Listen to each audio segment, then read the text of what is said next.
Hello. Passionate about sustainability, energy, and climate? You're in the right place. Welcome to Energetic.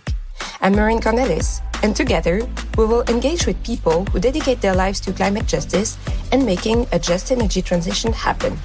They may be activists, scientists, policymakers, or other enthusiasts, just like you. Let the life stories and insights inspire you to build a better future for people and the planet. I'm going to start with this podcast with a question for you, dear listener. Have you ever noticed how attractive can a heat pump be? Maybe it's the mysterious look, the broad shoulders, or the fact that it's always hot when you need it. Or maybe is it because of its true commitment to sustainability? Our heat pump, the George Clooney of the energy sector. To help you make sense of those questions, today I've invited Dr. Michael Fall, a research associate at UCL Energy Institute. Mike focuses on social aspects of energy demand flexibility and the use of systematic review methods in energy demand research. He's developed an augmented reality tool and a super fun page called Heat Pump Chic that allows you to see, hear, and feel what it's like to have a heat pump. Mike, welcome to Energetic. How are you today? I'm great. Thanks very much for having me on. Thank you, Mike, for being with me today. So, Mike, why are heat pumps so hot for you? Well, I guess in some ways they started, like their hotness first became apparent to me when I saw how ugly some of them were. I know this is kind of a bad way to start, but yeah, I was chatting to a colleague who was thinking about a heat pump and who is into gardening. I was like, well, they just don't look great. I don't really know where I could fit it into the garden. So I searched online, and most of the images that come up look a bit like the kind of backyard of a sort of a warehouse somewhere in the suburbs of a city with like these kind of big industrial looking fan type heat pumps put in a cage. And I was like, oh God, there must be something better than this. And of course there are. Modern heat pumps increasingly designed to look really attractive, to be different colors, blend into different surroundings. But I just thought, if lots of things that people are seeing, if you do some research online, aren't very attractive, that could be pretty off-putting. It's tempting to think, as someone who thinks about energy, as an energy researcher, that people might be interested in the efficiency of their heat pump mainly and the cost saving, and okay, all of those things are important. But people are also really interested in how their homes look. I mean, look at what people spend most of their money on, choosing a nice home if they can, and thinking about how they do the garden and extensions and so on. So I kind of thought this is an area that's interesting to do something in. That's so fun because somehow I also feel that people don't care about how their gas boiler looks like. So it's really funny how really it comes to the mind of the people when something so new as a heat pump may enter their, let's say, surroundings, that they must consider this kind of additional factor, whereas some other things are totally, I would say, acquired, like the look of a gas boiler or anything else, like a gas station is also, it looks terrible. And where I live in the city of Turin in northern Italy, we have some in really nice places. And I'm always like, couldn't you take the time to make it look at least a little bit more discreet? So that's some kind of consideration that we have to make in order to broaden the social acceptance. But how did you come up with the idea of making augmented reality tool, and how did you build that?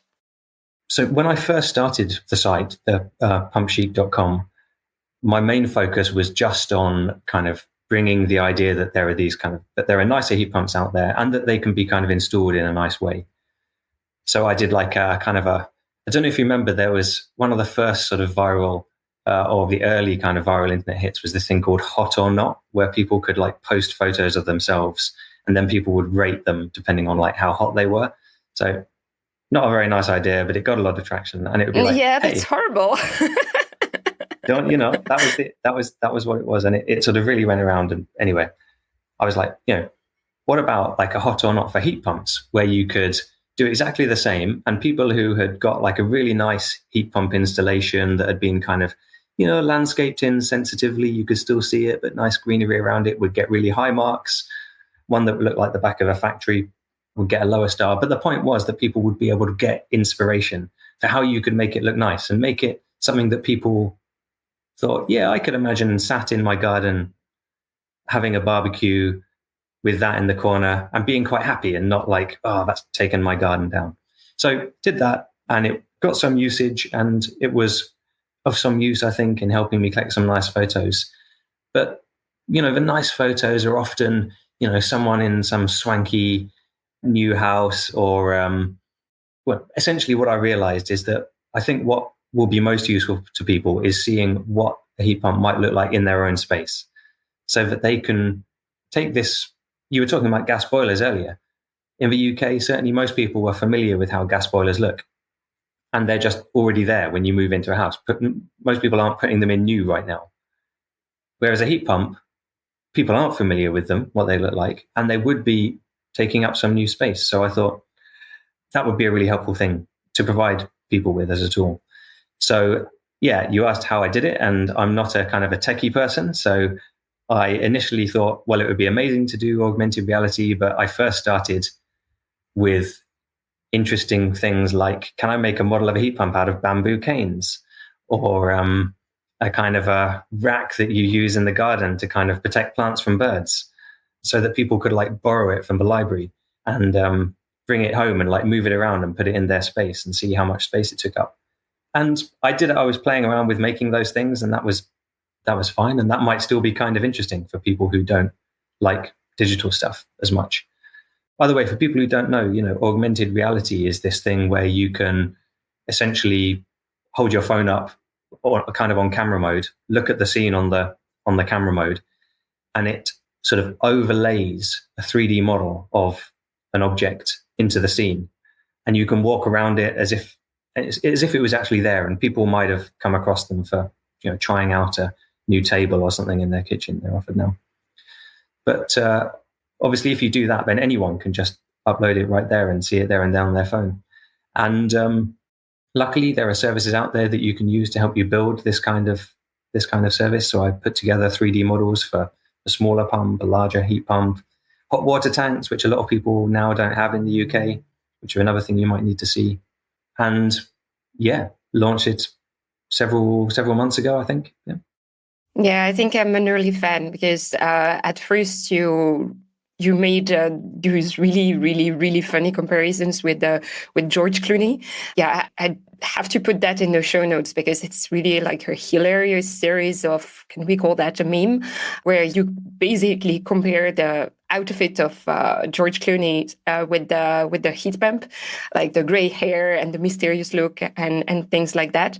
And I must say that I'm really into British humor, and I really enjoy when an academic doesn't take themselves too seriously. So I found it's really like a good combination of how to make that happen in people's real life, and just adapting the research and the also understanding of the barriers for people to adopt the new things to reality. And I was just wondering, in Italy, we don't live in the little house that you have in the UK, but we mostly live in apartments. Are you thinking about developing the same thing for heat pumps for in apartment buildings, in co-ops and in flats? Because for instance, in Italy, we also have the gas boilers. It's usually outside for safety reasons. So is it something that you could think of? I mean, it's certainly something that you see in apartments. Obviously, you see sort of air conditioning units outside of apartments and people's boilers almost more commonly. So I think in some ways the key thing is that, in the context of the UK, where people aren't as used to seeing like air conditioning units, like you might get on balconies in some other kind of European locations where there's more cooling, it's not something that people are as used to seeing. So it's perhaps more helpful here than it might be in other locations. But yeah, certainly it could work there. But, here and maybe even, in other locations in Europe too, that, the solution doesn't always need to be individual unit heatings. You can have your district heating or something like that for a block, which is being looked at more here. So in practice, how would that work? Like collective solutions? It depends. I mean, if you're thinking about heat pumps, so where I live, so I should put my hands up and say I haven't got a heat pump. The house I live in I've got a kind of a leasehold, which means you need like a permission of a kind of a long-term landlord, and it's like a smallish flat and so on. But basically, it would make and it's a terrace of houses with flats upstairs and downstairs. And what would make much more sense in theory for for a location like this would be to have a single large heat pump somewhere at the end of the row, and then a sort of a distribution system for the heat that went to all the houses, in the way that we're familiar with from district heating, supplying all the houses so that you wouldn't have to be having multiple units in everyone's garden taking up space.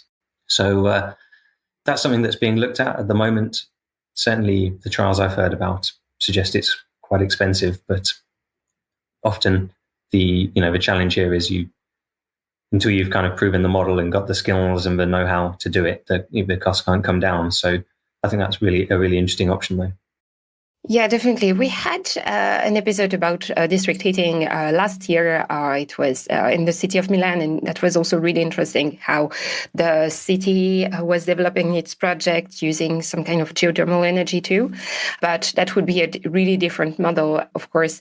But I think it's really it really matters also to kind of demystify what clean energy is, and it's not only about solar panels, it's not only about individual solutions, but also about things that you can implement with your neighbors or with your condo, with your co-op, or whatever the name of it. So you've done some work, and you're still doing a lot of work on those kind of social aspects of energy demand flexibility. Can you explain a little bit what that is in practice, and why does that matter more than ever now? Okay, God, I mean, there's so much I could say about, because I find this topic super interesting. But I mean, people listening to the podcast might be, familiar with the idea of flexibility in terms of changing patterns of interaction with an energy system. That might be turning supply up or down, or demand up or down, because basically especially in an electricity system, the amount of electricity being supplied and the amount that's being used need to be kind of in constant balance. And, for a long time in places like the UK, which has got, a big centralized system, that's mainly been done by turning power stations up and down, fossil fuel power stations, with some turning up and down on the demand side, like turning large, production facilities on and off, and some control of heating. That's been done for years, but mainly on the demand side. As we go to this situation, of more solar and wind, which we can't turn off and on, or we certainly can't turn on at whim, more of that responsibility to balance supply and demand is going to need to be done by the users. So people like you and me in our homes. And what I think is really interesting for me about this is, more than maybe at any other time, it creates the potential for us to see us all as kind of being connected as part of this, literal system, a grid, the electricity network, which is affected by what we all do. All of our neighbors, all of the, shops and businesses locally and across the country, we're all together contributing to that state of that network. And if we really want to find a way to make it work, making the best of when the sun's shining and when the wind's blowing, as far as possible, we're going to need to make sure that we, all of us, you, me, and everyone, can do the things we want and need to do, making use of those resources when they're available, whether it's right then when the wind's blowing or the sun's shining, or using storage. And that requires a load of choices. It becomes easier if you install loads and loads and loads of renewables and loads and loads and loads of storage. But that's obviously super expensive. The more that we can kind of work with the grain, work with the patterns of generation, potentially the more, cost effective it becomes. But that's got some interesting implications as well, which need thinking through. That's absolutely fascinating. And I'm working on a flexibility project in the city of Ouagadougou in Burkina Faso, where flexibility is absolutely essential because there are not enough electricity available at all time of day. And more people want to have access to cooling systems. And so it puts enormous pressure on the grid. So in the context of the developing countries, it seems absolutely one of the essential tools to make sure that we do the best out of the resources we have, namely solar energy, for instance, instead of building other, let's say, very polluting and very highly consuming systems, such as gas power plants and things like that. So, as a researcher focusing on social aspects, what do you see as like the potential and like a positive impact? And on the other hand, what do you see as barriers to the adoption of flexibility at a larger scale for people like you and I? Okay, so I work mainly on the kind of the residential, the domestic side. So yeah, I'm thinking about people in their homes. And it's true, you mentioned the opportunities that flexibility has to offer. On the one hand, if you're a household, let's say, and there's an electricity tariff in place, we're pretty familiar with these, which charges less at certain times, less money at certain times, more at others. Traditionally, it's been cheaper overnight. And if you're someone who can take advantage of that, then obviously you stand to make savings if you can use your electricity overnight compared to in the day. But the ability to make those kind of changes isn't the same for everyone. So let's take a more extreme example where you've got someone who has their own solar panels and their own battery storage on site. They might be able to do lots of what they need to do with electricity, their washing, charging their car, and so on, with their solar panels. And anything that they don't use, they can store in their battery and then maybe use it to watch television in the evening or something like that. So whenever there's some really expensive electricity available from the grid to buy it in, they can almost always avoid using that power. Okay. They can use that kit that they've got without really maybe having much of a change in terms of how they live their life. If you, on the other hand, are in a situation where you don't have your own generation, you don't have your own storage, your ability to kind of take advantage of those cheaper prices or those benefits is all down to you changing when you do things. So that might be doing things like running the washing machine overnight, in this case, if you've got a washing machine.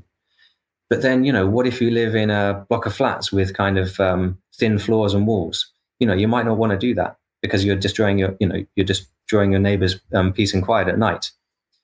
So that's just to illustrate that there's a whole bunch of different situations that people will be in that kind of determine how much they might be able to take advantage of, I guess, the opportunities that flexibility provides. And if you're in a situation where you really can't avoid the high prices, it could even be imposing kind of extra burdens on you. I mean, I should say that, if we get lots of demand side flexibility unlocked in the system, ideally that should help keep prices down for everyone, because you're not having to, build all those new generators and new storage like I talked about to the same extent. So it's always important to get it in there, but it's also then important to think, okay, how can we, recognize where people might be in situations where they're not as able to benefit, and then what can we do about that to try and open up opportunities to benefit? Yeah, so basically flexibility is about adapting your consumption patterns to when the electricity is produced. And there are ways to make that automatic. There are also some appliances that are being developed that would kind of react to the signals. But there are also things that we as users, as normal people, could do. For instance, have our washing machine work during the day when there is a lot of electricity coming from the solar panels that our neighbor might have on their roof. Am I correct? Is it something like that? That's exactly it. I mean, and it can be happening at the national scale, the local scale. I mean, just to mention another project which I've been involved in setting up is called shouldibake.com. Wow. So this basically, it takes information from the Great Britain, actually, sort of central grid operator on the sort of generation mix on the grid. So that provides what the current generation mix is, as well as a forecast. So I bake bread at home, and I was always, and just for context, in the UK, in Great Britain, we've got quite a lot of renewable electricity generation providing our power, but it can really, really vary from, some days we might be getting 5% of our power from the sun and wind. Other days, like yesterday, I think at one point we got almost 70% of our power from sun and wind on the grid. And I wanted to be able to know, when is the best time for me to bake? Should I bake this evening or wait until the next day? So we kind of set up this website which allows people to do that. And there's a Twitter account as well, at Baking Forecast.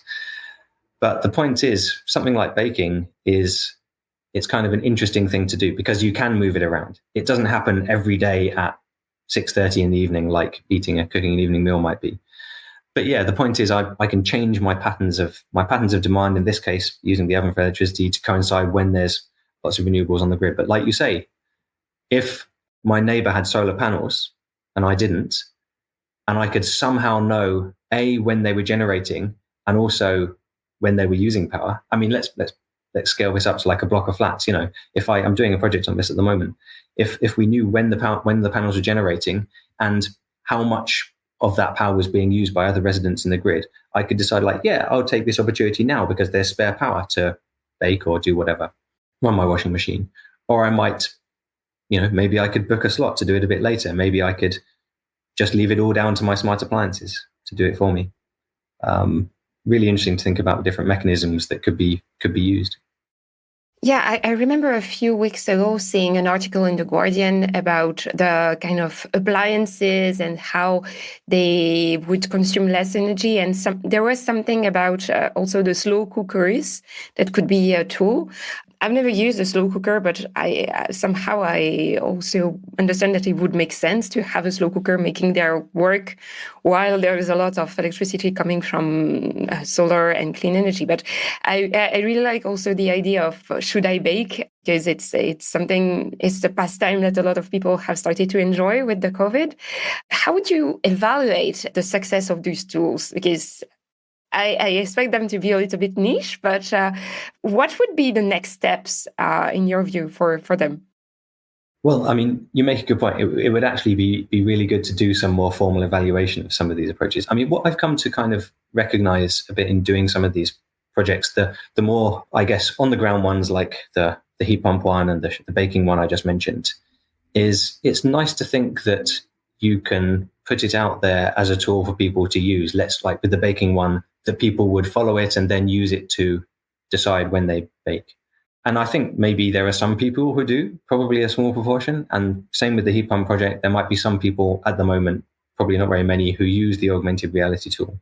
But because it's just a bit of a different way into these topics, which can sometimes be quite dry and formulated around cost and carbon and so on, just because of that, what I think it does is just provides another opportunity to bring it to people's attention. Like the idea that there are different amounts of solar and wind generation on the grid at different times, and therefore different amounts of carbon emissions associated with using electricity at different times, just isn't on many people's radars. There are many people who just haven't really given that any thought or had any reason to.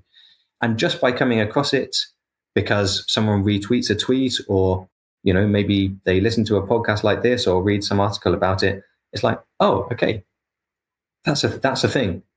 And it's like advertising in some way. You don't see a billboard advertisement and then go out and buy that product. But just next time you encounter the product or the idea, it's somewhat more familiar, and it makes it a bit more present for people. And I think that's important. So same thing with the heat pump thing.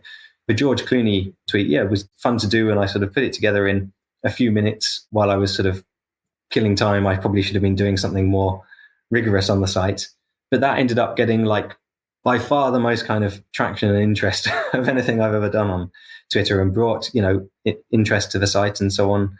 So it was great for that reason, just because it was a bit different. It'd be great to be able to do more things like that. So in that respect, I'm just the fact that it's kind of provided an opportunity to engage people with these topics that are super important to kind of reaching net zero targets on its own, I think is great. Obviously, really want to push further and then provide those supporting tools on the journey to people who can to actually take up things like heat pumps, for people to lobby or take action where they see that their governments aren't doing what they maybe could to be supporting those transitions. It's just a little step in that road, I think. Yeah. Has George Clooney retweeted your tweets about him being compared to a heat pump? Not as far as I know. I'm not even completely sure he's on Twitter, but obviously that would be amazing. So maybe if you've got his contact details, but I was yeah. So that's a message for our listener. If anybody has George Clooney's contact, please put them in touch with Mike, because that would be really amazing, and somehow it would also make a difference. I do know that Mark Ruffalo liked heat pumps. He was tweeting about them. So, they're on the kind of the Hollywood agenda, let's say. Yeah, no, I mean, that's the power of narrative and how to create a good story and those kind of ambassadors of a good cause. I mean, celebrities have been advertising for, I don't know, perfume and coffee for ages. So why not heat pump?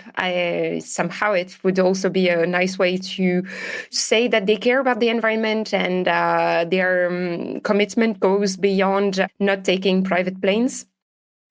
People like me who, and people like you, I'm sure, who have go to this conference where we met about energy efficiency, I think we maybe get a bit frustrated by the fact that we recognize there's so much potential to do things on the demand side of the energy system, but that it just doesn't seem to capture the imagination or the attention of like politicians, of the media, when it comes in comparison to those big centralized developments.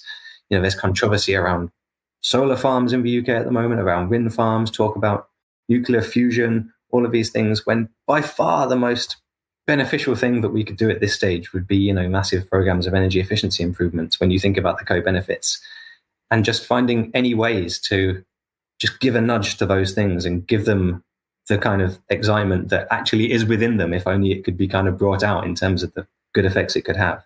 Yeah. No, I think it's really the topic of this podcast anyway, how to make those things attractive and appealing. And as you said, using the power of imagination to just bring another level of consciousness, of awareness. And very often, I think our sector, the energy sector, and overall sustainability is a little bit dry. Can be also sad because of the repercussion of the impact of let's say fossil energy on the systems and energy poverty and all these topics. And there are people who have studied that. I should make a note to myself about really how a good story is way more engaging and appealing than another bad one and another sad one. And that's why you may be the first to really use humor in your kind of communication and a kind of project as an academic. So if you have other stories, just share them with us. Well, I can tell you someone else you might want to speak to. A colleague of mine, Matt Winning, is actually a stand-up comedian. Wow.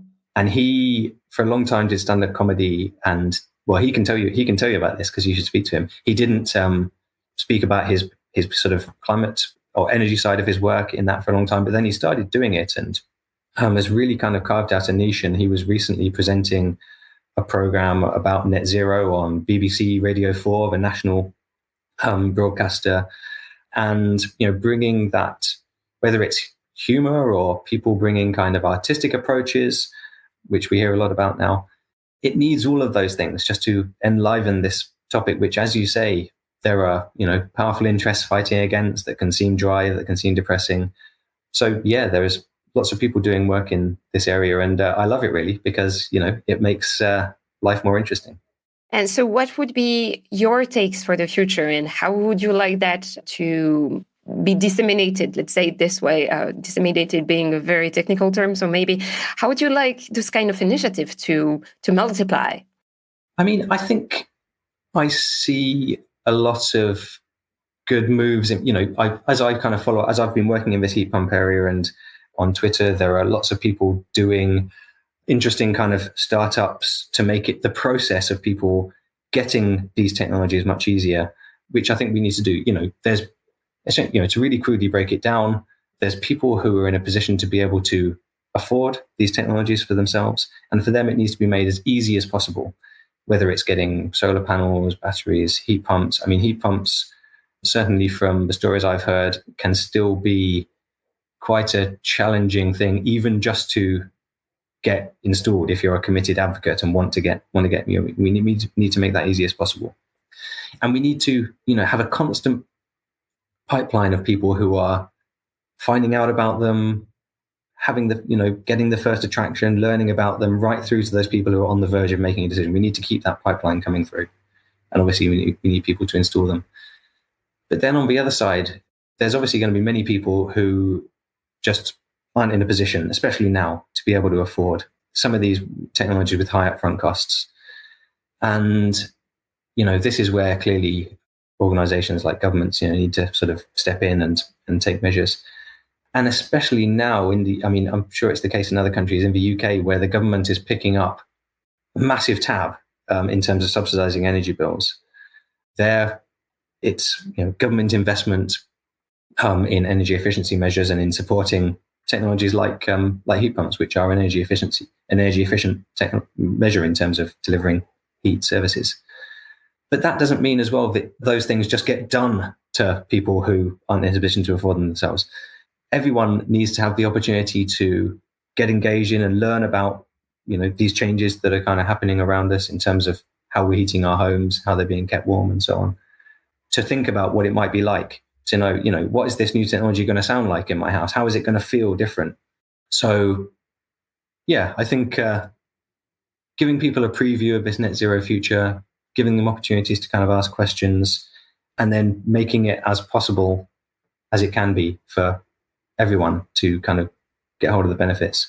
I know that's a kind of a very optimistic vision, but what else can you do, Yeah, no, that's a very nice way to wrap things up. So really having a look forward and really reassure people about how things could be like. That's also about building hope and trust in the future. And I think it's absolutely essential, especially now with the current crisis we are facing and the terrible, terrible figures we already see and the potentially terrible winter we may have ahead of us. So thank you so much, Mike, for all of these interesting and relevant comments.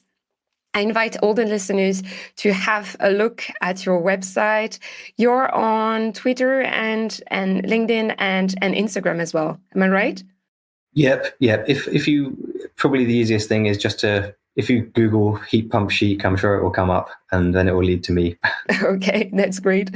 And it's time also for you to launch your TikTok channel, isn't it? I have got a TikTok channel. Wow, I'm not on TikTok. Well, it's a weird place. But it also allows me to do kind of weird things involving augmented reality heat pump models. So yeah, check it out. Oh, wow. Are they dancing? I've got some growing in a garden, some floating in the air to the Stranger Things soundtrack. Yeah, it's a weird world. Yeah, well, we are living in a weird time anyway. So thank you so much, Mike. It's been really, really good to have you. Thank you so much. Thanks very much for having me. Thanks for listening to Energetic. I hope you enjoyed our deep dive into sustainability and the just energy transition with the most inspiring stakeholders. All links and resources are in the show notes. Don't forget to subscribe, and if you like this podcast, why not recommend it to a friend or a colleague? To continue the conversation, head on over to Twitter or LinkedIn. Thank you for lending your ears. That's all for this episode. Until next time.